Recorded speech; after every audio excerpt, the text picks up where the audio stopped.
السلام علیکم ورحمۃ اللہ وبرکاتہ۔ آج 18واں پارہ ہے، اور 18واں پارہ شروع میں ہی اللہ پاک نے مومنین کی صفات بیان فرمائی۔ فرمایا قد افلح المؤمنون، مومن کامیاب ہو گئے۔ وہ مومن کون ہیں؟ پہلی صفت الذین هم فی صلاتہم خاشعون، جن کی نماز کے اندر خشوع ہو۔ والذین هم عن اللغو معرضون، بیکار چیزوں سے اعراض کرنے والے ہوں، اپنے مقصد میں لگنے والے ہوں، اور بیکار کاموں سے جو ہے نا وہ اپنے آپ کو بچانے والے ہوں۔ والذین هم للزکاة فاعلون، زکوٰۃ دینے والے ہوں۔ والذین هم لفروجہم حافظون، اپنی شرمگاہوں کی حفاظت کرنے والے ہوں۔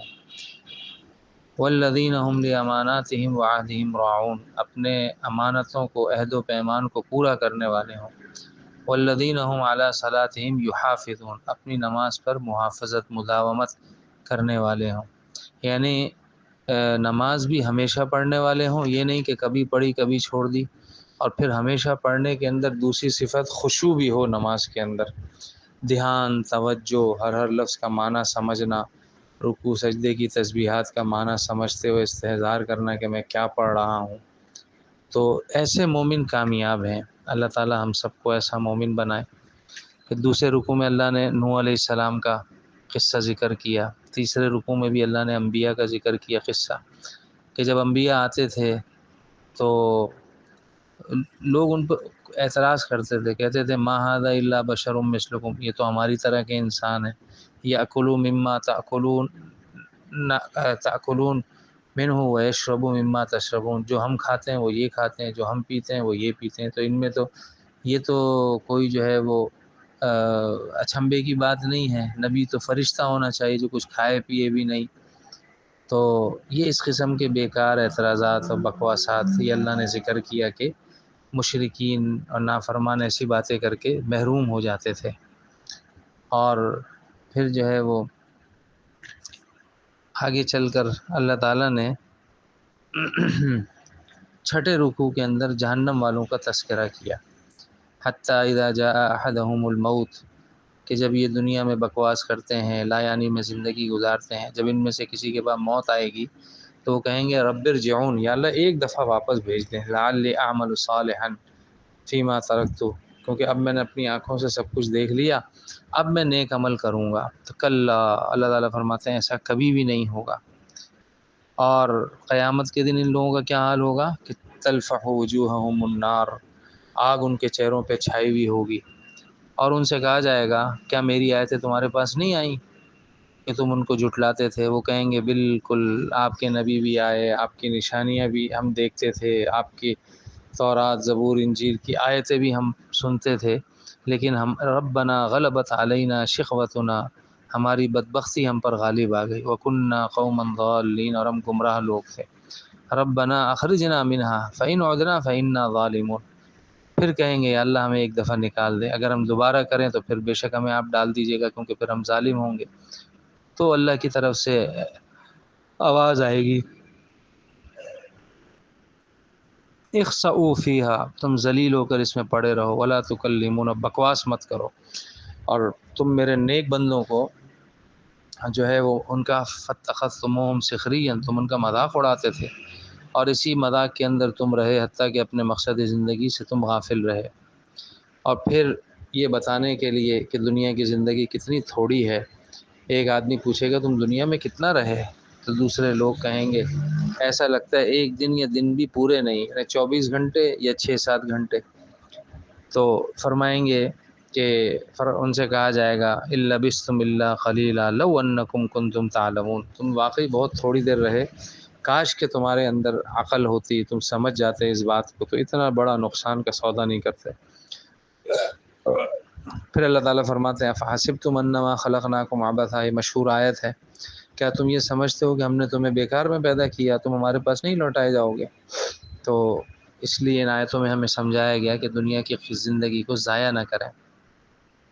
پھر سورہ نور شروع ہوتی ہے، سورہ نور کے پہلے رکوع میں زانی کی سزا، زانی مرد اور زانی عورت کی، تو ان کی سزا یہ ہے کہ اگر وہ غیر شادی شدہ ہوں تو ان کو 100 کوڑے لگائے جائیں، 100 جلدہ، اور اگر وہ شادی شدہ ہوں تو پھر رجم ہے، اور پھر آگے چل کر اسی رکوع میں اللہ تعالیٰ نے جو ہے وہ ایک مرتبہ پھر عورت کے لیے جو ہے وہ آسانی پیدا فرما دی، وہ یہ کہ لعان کا حکم دیا۔ لعان کیوں کیا جاتا ہے؟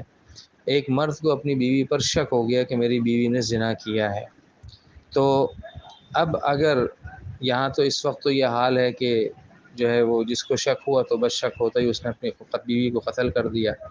شرعی سزا میں ایسا نہیں ہے، بلکہ اگر کسی کو اپنی بیوی پہ شک ہوا تو اب ظاہر ہے جب مرد کو شک ہو تو اب کسی نہ کسی بہانے سے وہ اس عورت کی جان لے ہی لے گا۔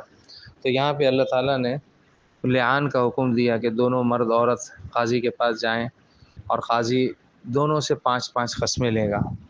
پہلے جو ہے وہ مرد قسم کھائے گا اور وہ کہے گا کہ میں نے جو اس پر زنا کی تہمت لگائی ہے اس میں سچا ہوں، اور 5ویں قسم میں کہے گا اگر میں جھوٹا ہوں تو اللہ کی لعنت ہو میرے اوپر۔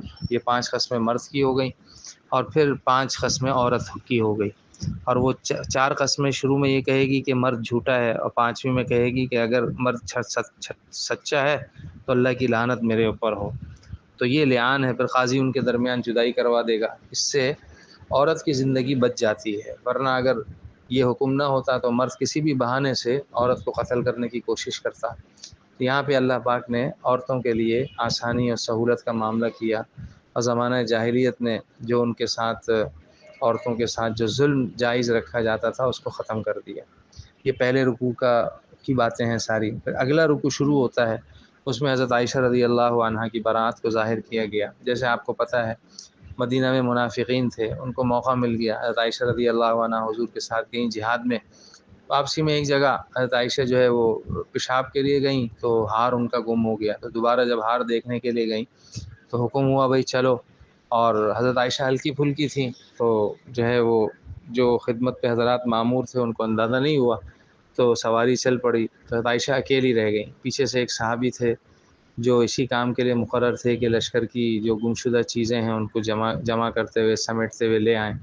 وہ آئے تو انہوں نے دیکھا کہ اماں جان آرام کر رہی ہیں، انہوں نے کھنکھارا اور پھر اپنے اونٹ پر نہایت امانت داری دیانت داری کے ساتھ جو ہے وہ ان کو مدینے پہنچا دیا۔ لیکن منافقین کو جو ہے وہ بدمعاشی کرنے کا موقع مل گیا، خوب تہمت لگائی، سیدھے سادھے مسلمان بھی اس میں شریک ہو گئے۔ بعد میں پھر اللہ کے نبی پر بھی کچھ عرصے تک وحی نہیں آئی، اللہ کے نبی بھی مشورہ کرتے رہے۔ تو یہاں پہ علماء کہتے ہیں اگر نبی کو غیب کا علم ہوتا تو اللہ کے نبی فوراً کہہ دیتے کہ بھائی عائشہ تو صاف ستھری ہے، لیکن حضرت حضور صلی اللہ علیہ وسلم بھی پریشان رہے، حتیٰ کہ حضور نے ایک مرتبہ بولا بھی ہے عائشہ اگر کچھ ہوا ہے تو مجھے بتا دو۔ تو جو ہے وہ اس سے ثابت ہوا کہ حضور عالم الغیب نہیں ہے۔ اور پھر جو ہے وہ اللہ نے برات ظاہر کی، اور جس میں بتایا کہ کیوں آپ لوگوں نے ایسا کیا، اور جب کوئی تہمت لگاتا ہے تو آپ اس سے گواہ مانگتے، اور آپ اس سے کہتے کہ بھائی جب کوئی غلط بات ہے تو بتاؤ، گواہ لاؤ اگر کوئی غلط کام ہوا ہے تو، اور اگر گواہ ہیں تو تم جو ہے وہ اس چیز کو نافذ کرتے، اور اگر گواہ نہیں ہے تو جھوٹ بولنے والوں پر جو ہے وہ ان کے اوپر ان کو کوڑے لگائے جاتے۔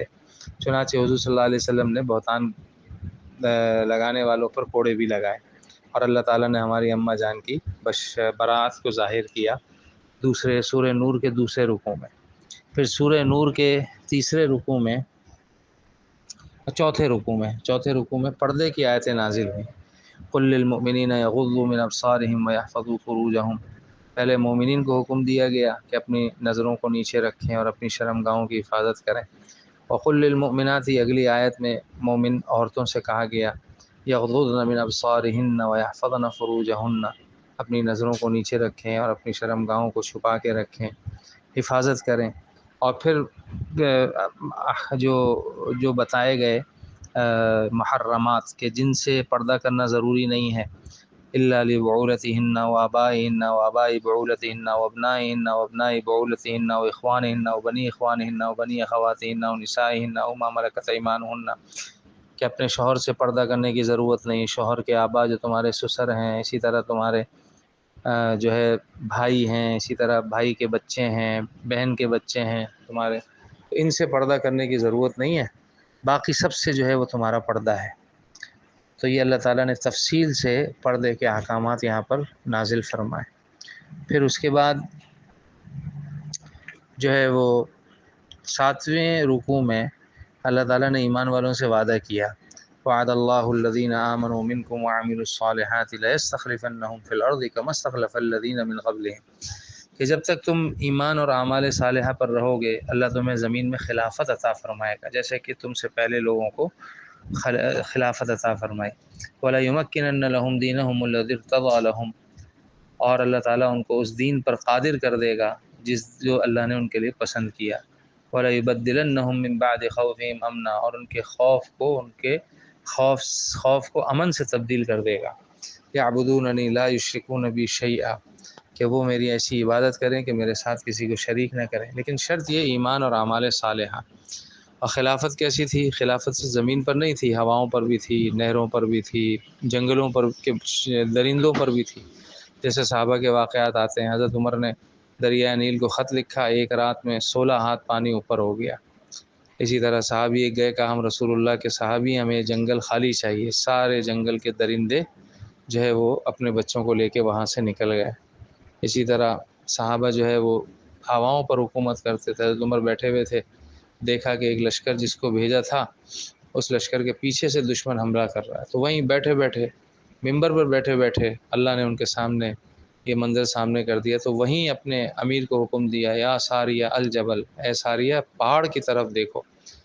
تو مسلمانوں کی شکست فتح میں تبدیل ہو گئی، اور بعد میں جب وہ لشکر آیا تو انہوں نے کہا کہ ہاں حضرت عمر کی آواز وہاں تک آئی تھی۔